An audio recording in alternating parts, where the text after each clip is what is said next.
Hi, welcome to HardReset.Info channel, dear viewers. In front of me, Lexmark NB2236i printer, and now I'm gonna show you how to print a set report on this device.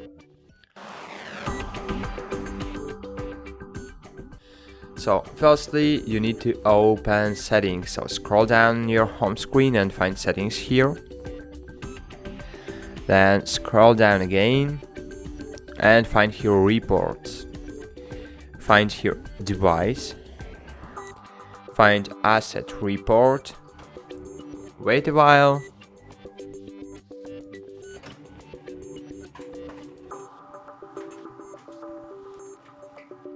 And great, asset report was successfully printed. That's it. Thanks for watching. Like this video, subscribe to our channel, and bye. See you.